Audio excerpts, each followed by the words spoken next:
The transport ship docked at Station 7 with a soft hiss, stepped off the ramp carrying a single bag over his shoulder. He was not tall. He was not wide. He looked like any ordinary human male in his late 20s. His military uniform was clean but simple. Nothing about him stood out. The station was massive. Hundreds of alien species walked through its metal corridors. Some were tall with scales. Others had 4 arms or 6 legs. A few floated instead of walked, kept his eyes forward and followed the signs to Barracks Section 9. That was where Talon Company waited for him. Talon Company was famous across the galaxy. For 200 years, they had completed missions that other units refused. They had never accepted a human before. Was the first. He found the barracks door and pressed his hand to the scanner. The door slid open. Inside, 4 aliens stopped what they were doing and turned to look at him. The first was a reptilian creature standing over 7 feet tall. His scales were dark green with patches of chrome metal covering old scars. His yellow eyes were cold. This was the squad leader. Next to him sat a female with 4 arms. Her skin was pale and her movements were sharp like an insect. This was their weapons expert. In the corner, a massive creature covered in brown fur was lifting weights that would crush a human. He looked like a bear but walked on 2 legs. This was. The last member sat on her bunk reading a data pad. She was thin and elegant with silver skin and large dark eyes. This was, and she could read minds. Nobody spoke, then started laughing. It was not a friendly laugh. It was cruel and mocking. "This is what Earth sends us," said. His voice was deep and rough. "A child, a pet." Made a clicking sound with her mandibles. "I thought humans were supposed to be soft. This one looks like he would break if I sneezed on him." Dropped his weights with a loud crash. Maybe he got lost. The cleaning staff quarters are on level 3, little human. More laughter filled the room. Said nothing. He walked past them to the empty bunk in the corner. He set his bag down and began to unpack. Laughter faded. He was not used to being ignored. "Hey," growled. "I am talking to you, human. When your squad leader speaks, you answer." Turned around. His face showed no anger, no fear, no emotion at all. "My name is," he said quietly. "I am assigned to Talon Company as of today. I look forward to working with you." He turned back to his unpacking. His claws scraped against the metal floor as he walked closer. He stopped right behind, towering over him. "Do you know what we do here, human? We fight. We kill. We survive things that would turn your species into paste. The weakest recruit we ever had was a who could lift a ground transport with 1 arm." Leaned down until his snout was near his ear. "What can you do?" Finished folding his shirt and placed it in the storage compartment. "I can follow orders." Laughed again. "At least he knows his place. Perhaps he can carry our ammunition." "Or clean our weapons," added. Only remained silent. She had put down her data pad and was watching with a strange expression. While the others mocked him, she tried something she did with all new squad members. She reached out with her mind to read his surface thoughts. She expected to find fear, or anger, or doubt. Those were the emotions new soldiers always carried. Instead, she found nothing. Not emptiness like a simple mind. This was different. It was like looking into deep, dark water. She could sense that something was down there far below the surface, but she could not see it. She could not reach it. Pulled back sharply, her hand trembled slightly. Noticed something wrong. Looked at who was now making his bed with careful precision. "No," she said slowly, "nothing." The next few days were difficult for. The squad gave him every unpleasant task. He cleaned the barracks. He maintained the equipment.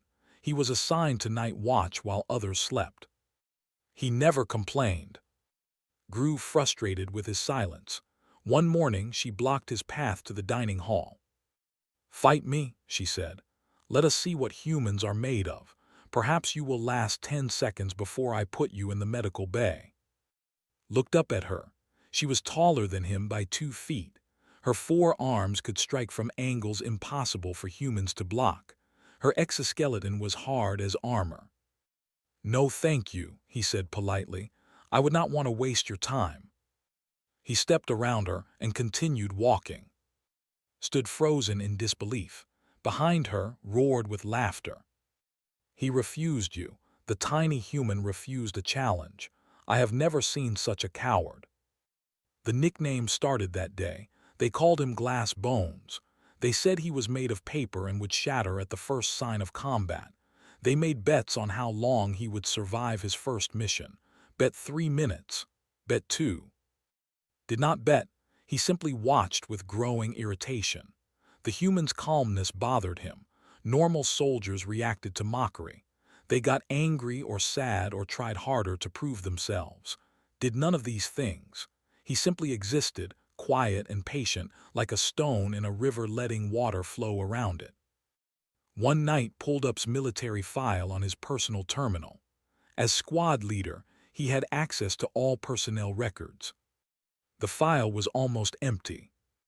Name, species, human, age 28, birthplace, Earth, Korean Peninsula. Everything else was marked classified. His training, his previous assignments, his combat record, all of it was hidden behind security clearances that even could not access. Stared at the screen for a long time. In 200 years of service, he had never seen a file this restricted. Not for generals, not for intelligence officers, not for anyone. Who was this human? Across the barracks, lay in his bunk with his eyes closed. He was not sleeping. He was listening to the soft hum of the station and the breathing of his squad mates. They did not trust him. They did not respect him. They thought he was weak. That was fine. Was used to being underestimated. He had been underestimated his entire life. The mission briefing was scheduled for tomorrow. Talon Company would be deployed to a jungle moon called 4. Their target was a swarm hive, a nest of creatures that had killed 3 strike teams already. Opened his eyes and looked at the metal ceiling above him. Soon they would see. Soon they would understand. But for now he was just the rookie, just Glass Bones, just the human who did not belong.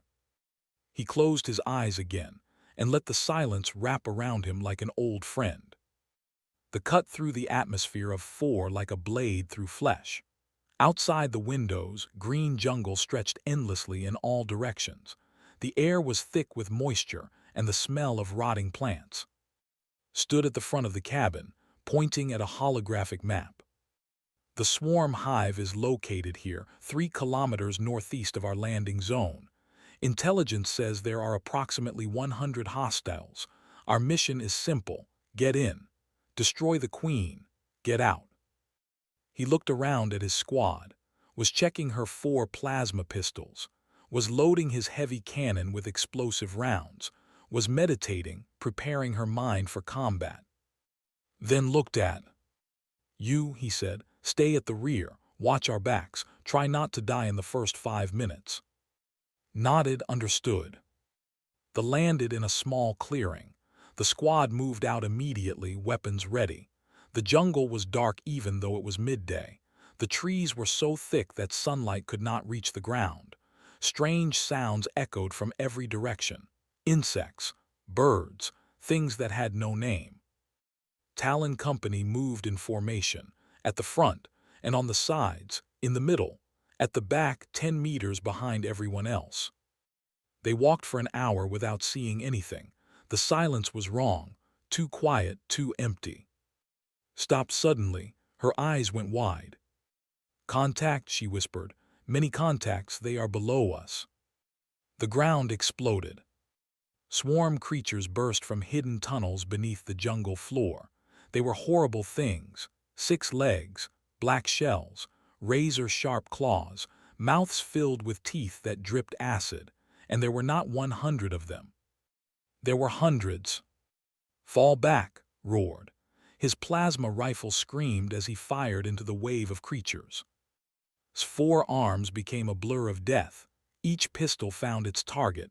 Swarm creatures fell by the dozen, but more kept coming. Heavy cannon boomed. Each shot blew apart 5 or 6 creatures at once, but the ammunition would not last forever. The squad retreated toward ancient stone ruins nearby. It was the only defensible position in sight. They crashed through the entrance and turned to face the horde. The swarm surrounded them. Hundreds of clicking, screaming monsters pressing from every side. The ruins had 4 entrances, 4 ways for the enemy to pour in. Touched his communicator. "Command, this is Talon Company. We need immediate extraction. Emergency priority." The response crackled through static. "Talon Company, extraction is 20 minutes out. Repeat, 20 minutes. "We do not have 20 minutes, snarled. He looked at his squad, was bleeding from a deep gash on his arm, was down to her last power cells, was pale from the mental strain of tracking so many enemies, and was simply standing there, watching the swarm with those empty eyes. "Useless," muttered, "completely useless." The swarm attacked again. They poured through the northern entrance in a wave of black shells and snapping jaws, stepped forward and met them with his cannon. The explosions shook the ancient walls. But there were too many. One creature got past him and slashed at his chest, roared in pain and fell to one knee. "Is down," shouted. She ran to cover him, but that left the eastern entrance unguarded. Swarm creatures began pouring through. Fought like a demon. His claws and rifle worked together in perfect harmony, but even he could not be everywhere at once. The situation was hopeless. They were going to die here in these forgotten ruins, torn apart by mindless insects. Then spoke. "I will take the eastern entrance." Spun around. "What?" "The eastern entrance," repeated calmly. "I will hold it." "Are you insane? There are at least 50 of them coming through there. You will die in seconds." Was already walking toward the darkness. "Then I will buy you seconds." He disappeared into the shadows of the eastern tunnel. Wanted to stop him, wanted to call him back, but there was no time. The swarm was everywhere and his squad needed him. "Forget the human," he growled. "Focus on survival." The battle continued. Minutes passed like hours. Arms burned with exhaustion. Pistols clicked empty and she drew her blades, forced himself to his feet and kept firing despite his wounds. Then noticed something. "The eastern tunnel," she said. "The swarm, they are dying." Risked a glance. She was right. No creatures were coming through the eastern entrance anymore. He could hear sounds from deep in the tunnel, screams, not human screams, swarm screams. And beneath those screams he heard something else. Steady footsteps, calm breathing, the soft whisper of a blade cutting through air. What was happening in there? 12 minutes after walked into the darkness, he walked back out. His uniform was torn in several places. Black ichor covered him from head to toe. In one hand he held his standard rifle. In the other he held a blade that none of them had seen before. It was short, curved, and very old, very human. Over his shoulder he carried. Wait was right here. No, realized. Was here now, but she had been pushed back during the fighting. Her position near the southern entrance had been overrun. She had disappeared into the chaos and had assumed she was dead. But here she was, unconscious but alive, carried by the human rookie. Set her down gently. "Eastern approach is clear," he said. His voice was exactly the same as always, calm, quiet, empty. 73 hostiles neutralized. I also retrieved from the southern tunnel. She has a broken arm but will survive. Nobody spoke. Stared at the human. 73. He had killed 73 swarm creatures, alone, in 12 minutes. And then he had circled around through the tunnel system, found and carried her back. That was impossible. That was absolutely impossible. The swarm attack had stopped. The remaining creatures were retreating, confused and frightened. They had never encountered something that hunted them back. They arrived 8 minutes later. The pilot looked at the carnage around the ruins and the trail of dead swarm leading into the eastern tunnel. "What happened here?" she asked. "Sensors showed over 300 hostiles. What killed them all?"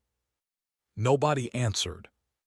On the flight back to the station, the squad sat in silence, held his wounded chest and stared at.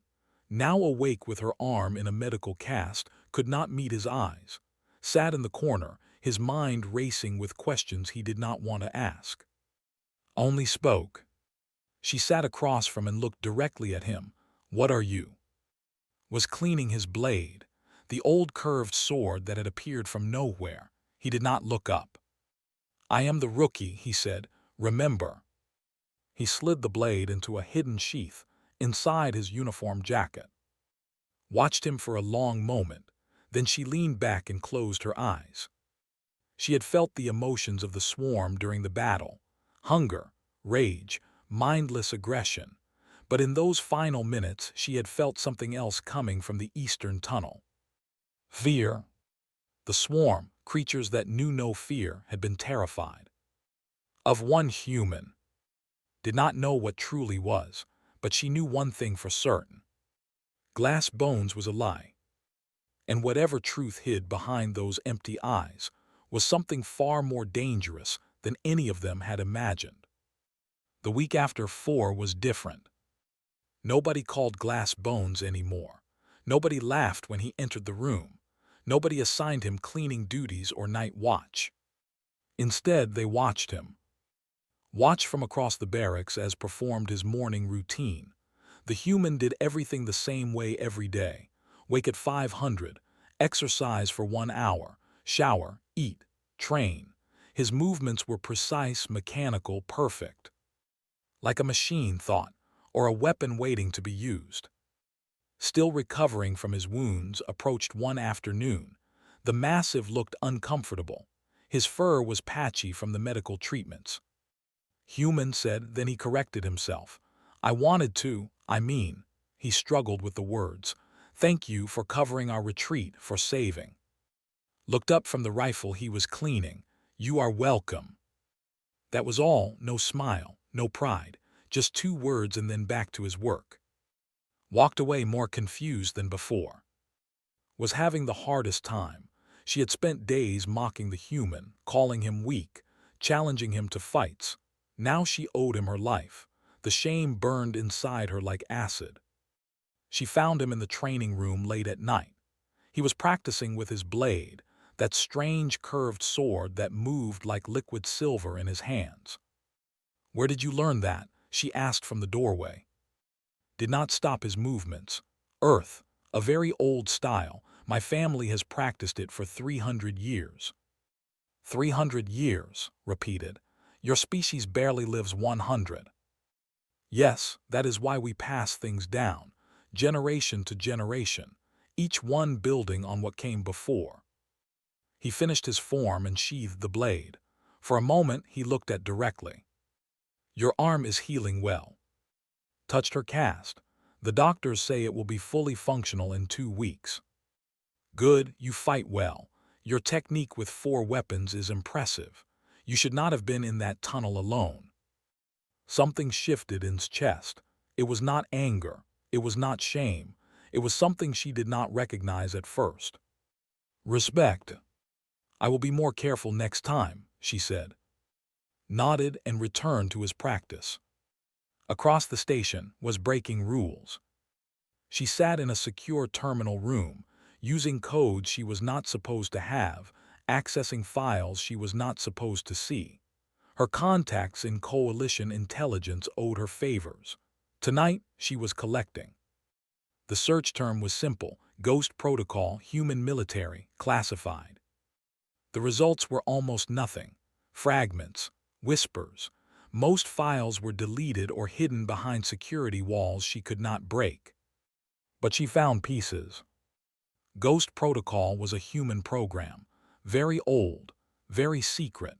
It had started over 50 years ago, after humanity first made contact with alien species. The program did not create super soldiers. It did not use genetic modification or cybernetic enhancement. Instead, it searched for humans who already possessed something special, something that tests could identify but science could not explain. One document called it adaptive combat intuition. Another called it the survivor gene. A third, written by a frightened alien researcher, called it something else entirely. The predator inside read that phrase several times. The document explained that humans had evolved differently from most species. They were not the strongest or fastest creatures on their planet, but they had survived anyway. They had hunted animals larger than themselves. They had endured ice ages and plagues and endless wars. Something in their biology remembered all of that, and in certain humans, that something could be awakened. Ghost Protocol found those humans and trained them, not to fight harder or move faster, but to access what was already inside them. Closed the files and sat in darkness. She understood now. Was not enhanced, he was not modified, he was simply more human than most humans. All the survival instincts of his species concentrated and refined. No wonder she could not read his thoughts. His mind had been trained to be silent, still, and deep. The next morning, a human woman arrived at Station 7. Her name was. She wore the uniform of Coalition Intelligence, and her rank insignia marked her as a senior officer. She had sharp eyes and a face that gave nothing away. She found in the observation deck, looking out at the stars. "It has been a long time," she said, standing beside him. "3 years," agreed. "You look well." "You look the same, always the same," she smiled slightly. "I heard about 473 kills, a new record for you." "I was not counting." "You never do," turned to face him. "Why are you here? You could serve anywhere. You could lead your own unit. Instead, you requested assignment to a squad that hates humans. Why?" Was quiet for a long moment. When he spoke, his voice was soft. "Fear is easy. Respect must be earned." "You are trying to change how they see us," said. "One mission at a time." "Yes." "That is a heavy burden to carry alone." Looked at her. For just a second, something flickered in his eyes, something human, tired. "Someone has to carry it." Later that day, found in the equipment bay. That was done with silence. He needed answers. "Explain yourself," demanded. "No species creates warriors like you through natural evolution. I have fought beside champions from 100 worlds. None of them move like you. None of them kill like you." Continued checking his gear. "What would you like me to explain?" "Everything. What did they do to you? What modifications? What drugs? What technology?" "Nothing." Looked up at the towering alien. "No modifications, no drugs, no technology. This is simply what humans can become." "Impossible." "Is it?" Set down his equipment. "Your species evolved as apex predators. You were born with claws, scales, and strength. You never needed to adapt. You never needed to overcome." He stepped closer too. The size difference was enormous, but somehow the felt like the smaller one. "Humans evolved as prey. We were hunted by everything. We were weak, slow, fragile, but we survived anyway. We learned to think, to plan, to endure. We fought creatures 10 times our size and won. We crossed oceans and deserts and frozen wastelands." His voice remained calm, but something burned beneath the surface. "Your species evolved apex predators. Mine evolved survivors. And there is a difference. Predators fight until they are full. Survivors fight until everything else is dead." The two soldiers stared at each other, saw no threat in the human's posture, no aggression, but he felt something anyway, an ancient warning from deep in his reptilian brain. "This creature is dangerous. Do not underestimate it." The moment broke when alarms began screaming throughout the station. Red lights flashed. Announcements echoed through every corridor. "Emergency deployment. All combat units report to briefing room immediately. This is not a drill." and ran together. In the briefing room, a coalition admiral was already speaking. Behind him, a holographic display showed a planet under attack. "This is new," the admiral said. "A human colony world. Population 40,000. 6 hours ago, the Hegemony fleet arrived and began orbital bombardment." The Hegemony. Every soldier in the room tensed at that name. They were a militaristic empire that had been testing coalition borders for decades.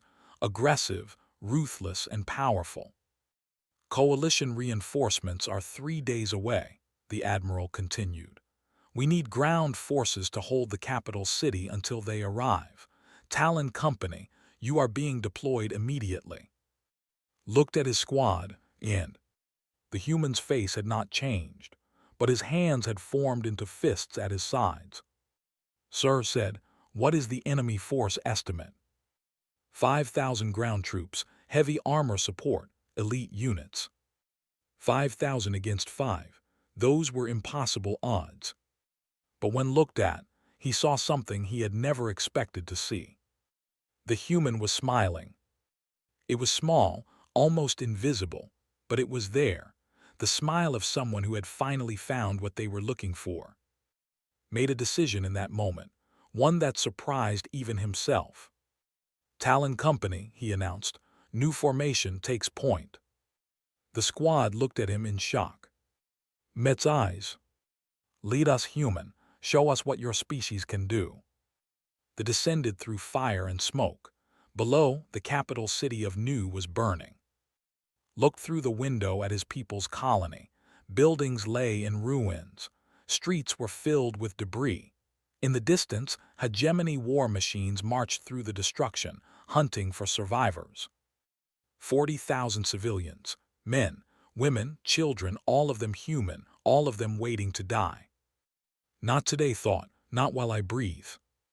They landed in a plaza near the city center. Talon Company moved out fast, weapons ready. All around them, human refugees were running, screaming, trying to escape the advancing enemy. A group of militia soldiers spotted them. Their eyes went wide when they saw the Talon Company insignia. "Elite forces," one of them breathed. "They sent elite forces." Stepped forward. "Who is in command here?" The militia leader, an older woman with blood on her face, pointed toward a damaged building. "Captain Han was leading the defense. He fell an hour ago. We have no command structure anymore." "You do now." His voice carried across the plaza, calm, clear, absolute. "I am taking command of ground defense. All militia units will report to me." Nobody questioned him. Nobody asked for his rank or authority. There was something in his voice that made people listen, made them believe. Watched in amazement. The quiet human who never spoke more than necessary was now organizing an entire defense, and everyone obeyed. Turned to his squad. "Take the northern barricade, western approach. You have the heavy weapons position on that rooftop. I need you scanning enemy movements and coordinating communications." "What about you?" asked. "I will be everywhere." The Hegemony assault came 2 hours later. They marched in perfect formation. Thousands of soldiers in black armor, tanks, walkers, aircraft screaming overhead. Their commander, a brutal warlord named, had promised his troops an easy victory. The humans were weak, he told them. They would fall like grass before fire. Was wrong. The first wave hit the northern barricade, and his militia defenders met them with everything they had. Plasma fire lit up the street. Explosions shook the ground. Hegemony soldiers fell by the dozens. But more kept coming, always more. His position began to collapse. Too many enemies, not enough defenders. He prepared for a fighting retreat. Then appeared. He came from the shadows like a ghost. His blade caught the light as it cut through enemy soldiers. 1, 2, 5, 10. He moved through their formation like water through cracks in stone. The Hegemony soldiers were bigger than him, stronger, better armored. It did not matter. found every weakness, every gap, every opening. His movements were perfect. No wasted energy, no hesitation. Had seen many warriors in his long life, champions and legends from across the galaxy. None of them moved like this. Killed 20 soldiers in 40 seconds. Then he vanished again, moving to another part of the battle.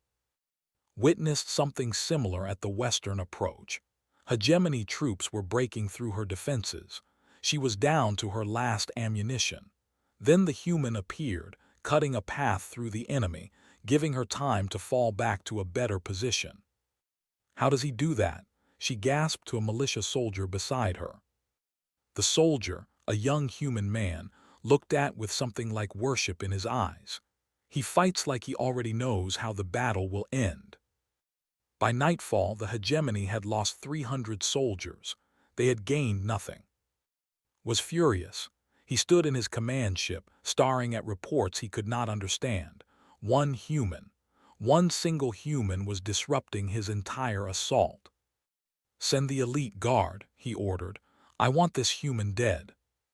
The elite guard were best soldiers, warriors in powered armor that made them nearly invincible. Each one was worth 10 regular troops. He sent 50 of them. The news reached while he was helping evacuate civilians from a damaged shelter. A young girl named Bora was clinging to his leg. She had lost her parents in the bombing and refused to leave his side. 50 elite soldiers coming for you, reported through the communicator. They will be here in 20 minutes. Looked down at Bora. She was maybe 8 years old. Tears had left clean tracks through the dust on her face.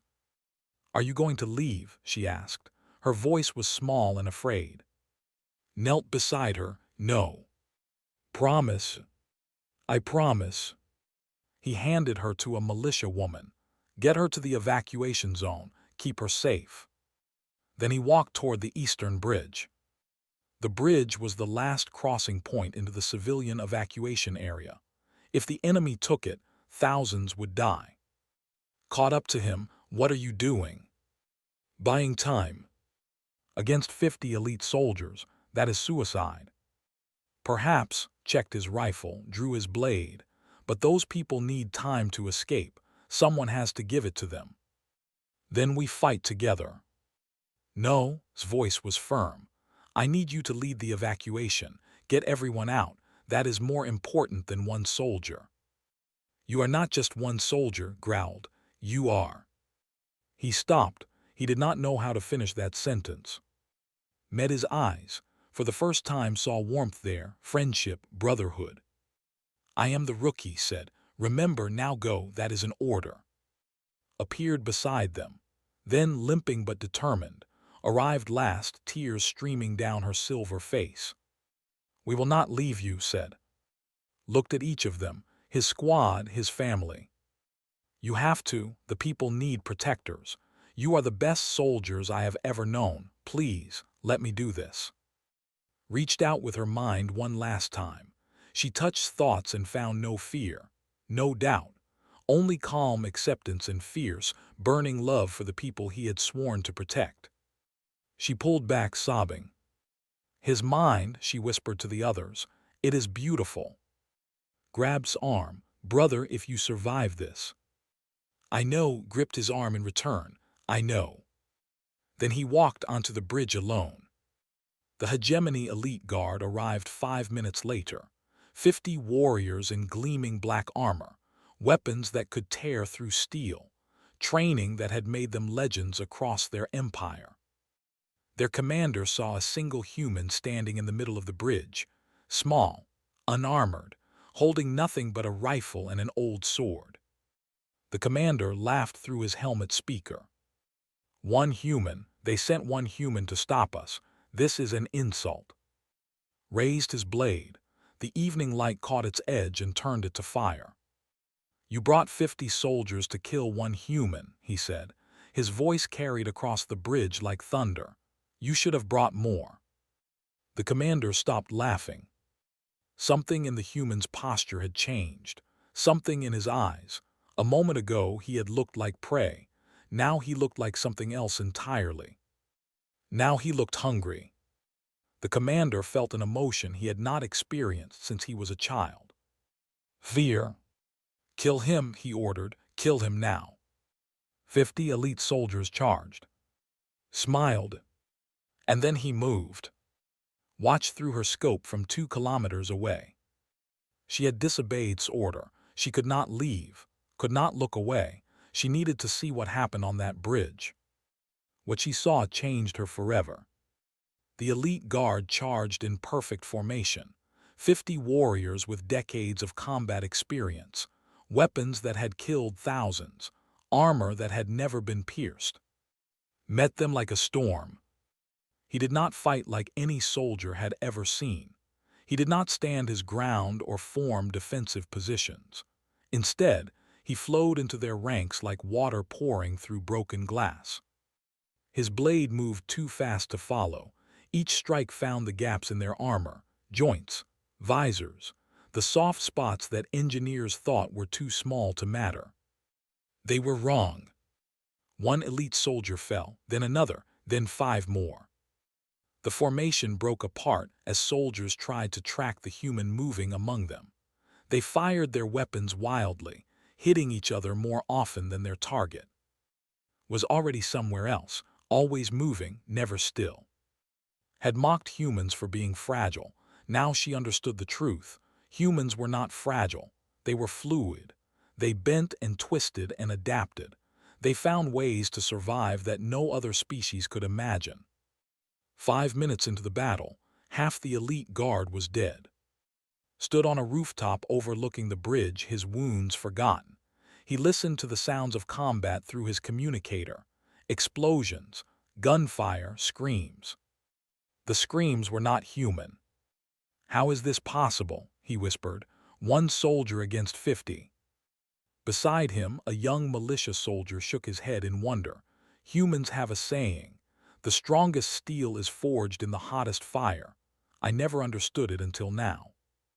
Watched a distant figure dance through enemies like death itself given form. "Your species terrifies me," he admitted. The militia soldier smiled. "Good, it should." Felt everything. She sat in the evacuation zone, surrounded by thousands of refugees she had helped save. Her mind was still connected to the distant battle, feeling the emotions of everyone involved. The hegemony elite guard had arrived with confidence, pride, certainty. Now they felt only terror. Their thoughts screamed across the psychic spectrum. What is he? How is he doing this? We cannot hit him. We cannot stop him. We cannot survive. And beneath all their fear felt. His mind was silent, calm, clear. He felt no rage, no hatred, no bloodlust. He simply did what needed to be done with perfect efficiency and absolute focus. He was protecting his people. Nothing else mattered.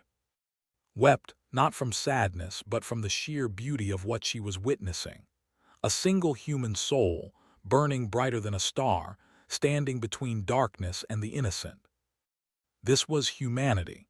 This was what they were capable of when they had something worth fighting for. Led the last evacuation convoy out of the city. Behind him, the eastern bridge was a distant line of fire and smoke. He had ordered everyone to leave behind. He had followed the human's command. It was the hardest thing he had ever done. An aide ran up to him. "Sir, the hegemony commander has ordered a full retreat. They are pulling back all forces." "Stopped what?"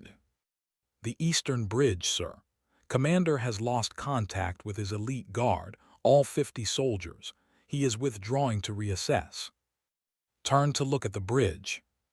1 human had broken the entire assault. The battle lasted 47 minutes.